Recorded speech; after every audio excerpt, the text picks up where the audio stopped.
नमस्कार, आप देख रहे हैं India news network live.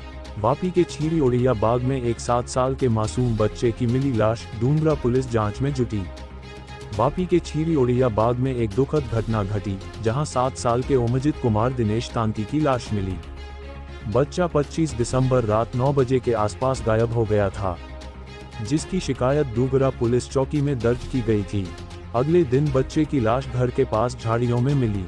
Police ने लाश को कब्जे में लेकर पोस्टमार्टम के लिए भेज दिया है और जांच जारी है।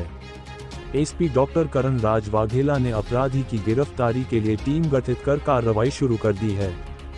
देखिए इस्लाम खान की यह खास रिपोर्ट। और ऐसे ही आसपास की खबर से बने रहने के लिए हमारे चैनल को सब्सक्राइब नहीं किए हैं तो अभी सब्सक्राइब करें, और अगर हम तक कोई खबर या विज्ञापन पहुंचाने के लिए स्क्रीन पर दिए गए नंबर से संपर्क करें। धन्यवाद। પોલીસ સ્ટેશનના છીરી વિસ્તાર રણછોડનગરમાં ગઈકાલે રાત્રે 9:30 વાગ્યાની આસપાસ અહીંયા જે રણછોડનગરની બહાર જે ચાની કીટલી અને નાસ્તાની જે ટપરી છે એ દુકાન પર કામ કરતા પતિ પત્નીનો એક દીકરો જે 7 વર્ષનો છે એ ગુમ થયેલ હતો। આખી રાત એ લોકોએ શોધખોળ કરી હતી, પરંતુ અનફોર્ચ્યુનેટલી એમણે પોલીસને જાણ કરી નહોતી। આજે સવારે 11 વાગ્યાના સુમારે ડુંગરા પોલીસ સ્ટેશનમાં એમણે ફરિયાદ આપવા માટે આવ્યા હતા। તાત્કાલિક બાળકના ગુમ થયા અંગેની અપહરણનો ગુનો દાખલ કરવામાં આવ્યો હતો અને પોલીસની અલગ અલગ ટીમો કામે લાગેલી હતી। અલગ અલગ જગ્યાઓ ઉપર સીસીટીવી કેમેરાનું સર્ચ, એની સાથે સાથે બાળક કયા કયા વિસ્તારમાં ક્યાં ક્યાં કોની સાથે રમતું હતું એ બાબતે સર્ચ કરવામાં આવ્યું હતું। અને જે રણછોડનગર વિસ્તારની પાછળનો ખુલ્લો મેદાનનો એરિયા અને ઝાડીઓનો જે એરિયા છે, જે અમુક પ્રાઇવેટ જમીનો છે અને જે ઝાડી ઝાંખરા છે, અનફોર્ચ્યુનેટલી એ વિસ્તારમાંથી સાંજે 4 વાગ્યાની આસપાસ આ બાળકની મૃત હાલતમાં બાળક મળી આવ્યું છે। ઇન્ક્વેસ્ટ પંચનામું મામલતદારની હાજરીમાં અને એફએસની હાજરીમાં કરવામાં આવ્યું છે।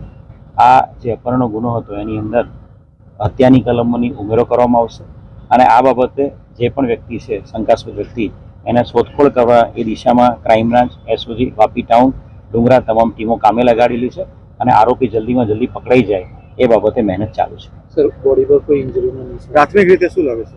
પ્રાથમિક રીતે બાળકને કોઈ શાર્પ કટિંગ વેપનથી એનું હત્યા કરવામાં આવી હોય એવું લાગી રહ્યું છે। વધુ હકીકત એફએસએલના રિપોર્ટ અને સાથે સાથે જે ફોરેન્સિક પીએમ કરાવીશું એના રિપોર્ટના આધારે બાળકની હત્યાનું ચોક્કસ કારણ આપણે જાણી શકીશું। સાહેબ, મારું નામ ભાવેશ કુમાર ગુલાબભાઈ પટેલ છે। રહેવાસી છીરી વડિયાવાડનો રહેવાસી છું। શું થયેલું? અહીંયા મારી ચાલીમાં લગભગ 4 મહિનાથી એક પરિવાર રહે છે, જેમના સન ગઈ રાત્રે 9:30 વાગ્યાથી લાપતા હતો। જેમણે શોધખોળ કરી હતી, અમને જણાવ્યું હતું તો અમે બી શોધખોળ એની કરી હતી, તો ના મળેલા તો સવારના એ લોકો પાછા પોલીસ સ્ટેશનમાં અરજી કરવા માટે ગયા હતા। અહીંયા પૂરા પોલીસની સ્ટાફ આવી ગયો હતો। વલસાડ જિલ્લાની દરેક પોલીસ અહીંયા આવી હતી, જેમણે સહયોગ કર્યો છે અને બાળક હાલમાં 3 વાગ્યા પછી 3:30ની આસપાસમાં મૃત હાલતમાં મળી આવ્યો છે। શું લાગે, કોઈ શંકા કેવું ખરું આપને? કંઈ શંકા તો સાહેબ એમનું અપહરણ કરીને મર્ડર થયું એવું લાગે છે। અચ્છા, કયા વિસ્તારમાં? એ છીરી વડિયાવાડની બોર્ડર લાગે છે સાહેબ। જંગલ એરિયો હતો, એમાં એના પપ્પા મમ્મી વડાપાઉંની નાસ્તાની કેન્ટીન ચલાવે છે, જ્યાં બાળક રાત્રે સાથે આવેલો હતો ને રમતા રમતા ખોવાયેલો હતો।